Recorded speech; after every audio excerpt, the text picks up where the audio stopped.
Today we're going to go back to basics. Today we're going to be talking about the UI because there has been a bunch of things that we have not talked about in the past. It may have come up in a beginner's episode at some point. However, it's probably a good time to get those fundamentals in and go into the year nice and fresh and understanding all the details regarding the UI completely. Today we're going to be talking about a couple of beginner's tips for Stellaris. Now, of course, for those advanced users that are watching, this may be interesting as well.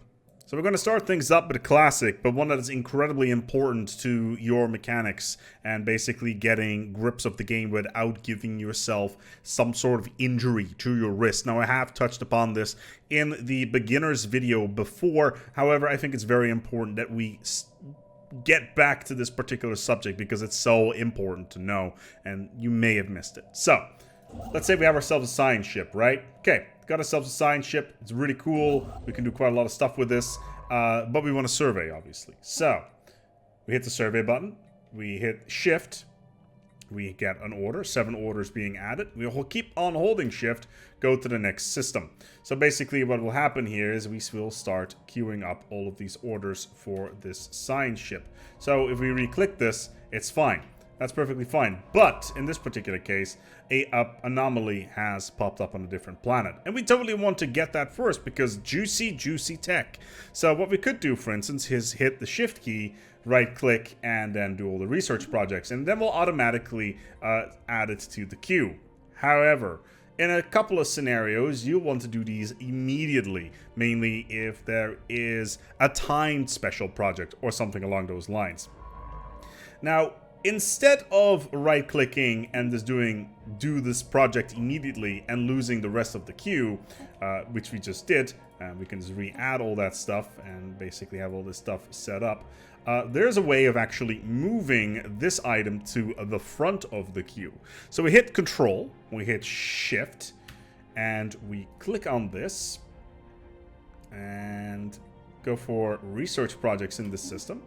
And now we will automatically go to this system to do this particular event, this special project. It will prioritize it as number 1 and will go there. And after that, it will go back to its original location and then continue to do its queue.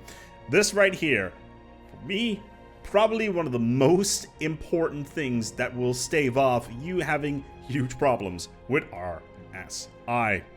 So you find yourself in the relatively late game, in this particular case 24th century even, but you're thinking by yourself, you know what, this little taskbar on the left side is really starting to annoy me. And in all honesty, I can totally understand. It just pops up all the time, yada yada.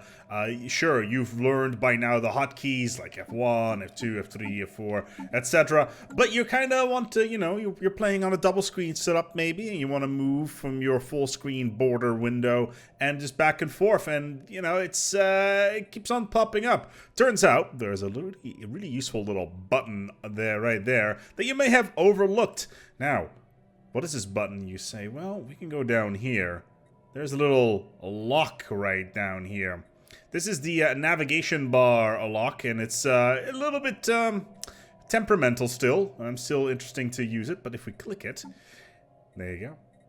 It's now locked in place. It will no longer move back and forth, which is incredibly useful. Keep your UI clean. And of course, at this point, you're using pretty much all your hotkeys anyway. So that wire right there is rather useful.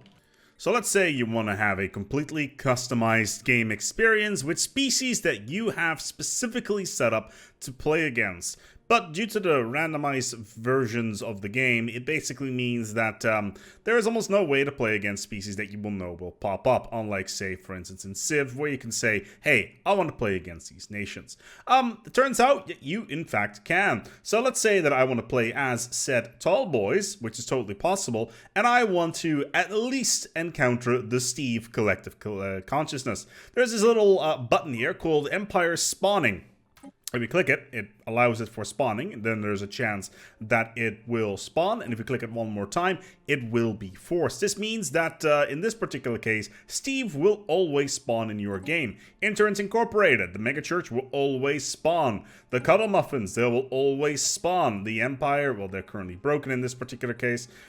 Space, the Garbage Patch, of course, they will spawn always. What an exciting experience. The Diliac or the Shrimp, yeah, we can totally let them spawn.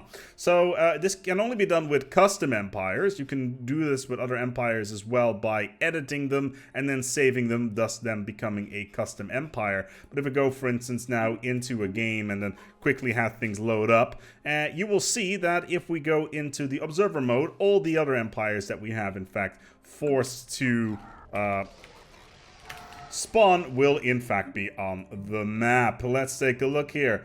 There are, that's Steve over there. There's the Cuddle Muffins. Oh my god, that's an advanced Cuddle Muffin empire of Fanatic Purifiers. There's the Caravanneers, and the Garbage Patch, and of course the League of Prosnac, and the Tall Boys right below us, UNE, etc. So if you want to play in a game that allows you to basically do whatever you want in terms of knowing which species you're going to be up against, taking out that random modifier, this is definitely the way to go.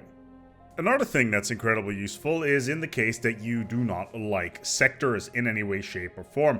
If we go to the sector screen, for instance, you're basically controlling everything by yourself, and that is perfectly fine. Sure, we can create vassals and whatnot, but that's not interesting to this particular tip.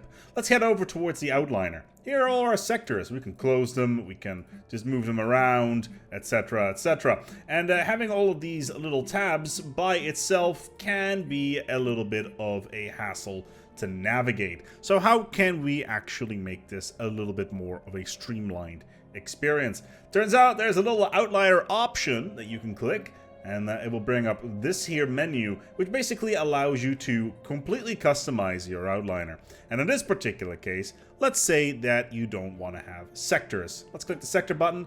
As you can see, we now have branches offices here only. Let's enable just planets.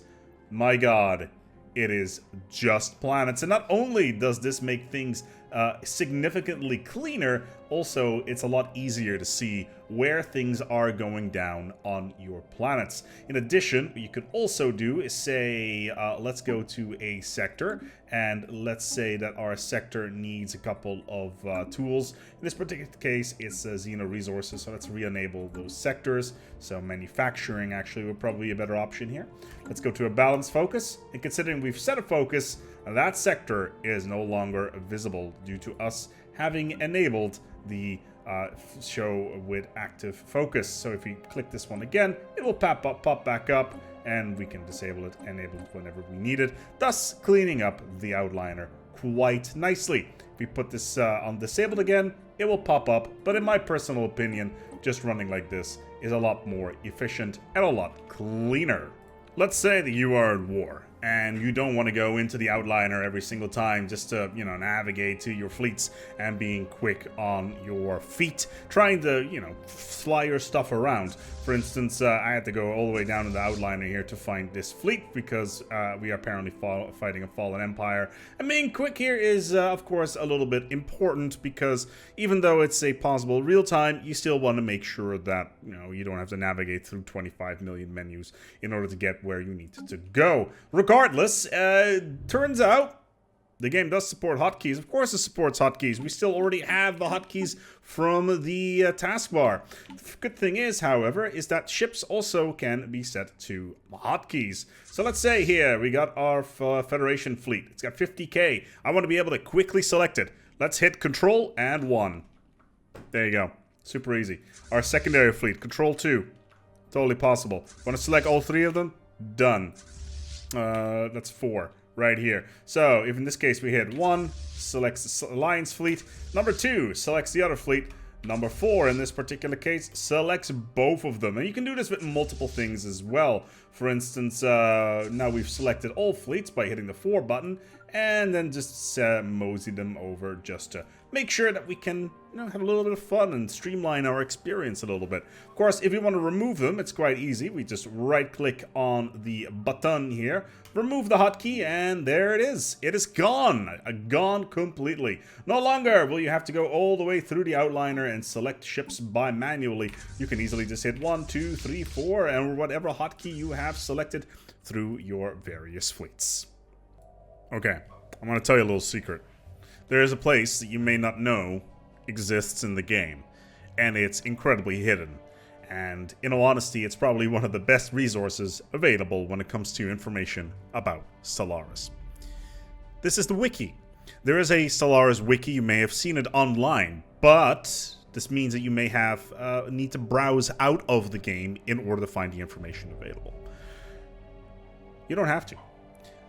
Let's go over here towards this area down at the bottom of the screen. We got our detailed map mode, which shows a bunch of stuff. We got a go-to button, which is also is the F button, which allows us to do a bunch of searching, which is here. Then we have a who is playing as what, which is always fun. And then there's this button, the more button. Let's click the more button, shall we? The more button opens up these two, the multiplayer chat, which is obviously not available in single player, and a question mark, or a question mark of an enigma. Let's click on it. Welcome to the internet browser. Yes, Stellaris has a built-in internet browser that will automatically dump you into the Stellaris Wiki. And on the Stellaris Wiki, there's a bunch of information that you may find useful. Let's say, for instance, that you want to learn a little bit more about, say, a fallen empire. Now, it has a full-on description here. What is a fallen empire? What do they do? What kind of mechanics do they have? Lists upon lists upon lists of curated information that I myself am active in as well. And yeah, there is just so much stuff available here. Now, this does not necessarily apply to the vanilla game, but still, having all this stuff available to you may be incredibly useful. For instance, console commands. You want to learn some stuff about console commands? The cheat screen? All the stuff is in here, and we'll describe to you what needs to be done in order to get your stuff done. Do you need to learn something about anomalies? Well, here they are. How long is it going to take to do an anomaly? How hard is it? What kind of level cap is there? Not all the events are in here, by the way. An AI personality. Hey, if there's an AI personality, say a aggressive AI that is called a certain thing, what does that actually mean? My neighbor is a federationalist. What does that mean? What can I expect from that AI? All that information can be found in the wiki. And that right there are 6 tips for you that will change your Stellaris gameplay experience forever. If you like this video, feel free to give it a subscribe. We're going to be doing more of these in the future, but in the meantime, we're going to go wrap it up here. Thank you so much for watching, and until next time, take good care of yourselves, and as always, each other.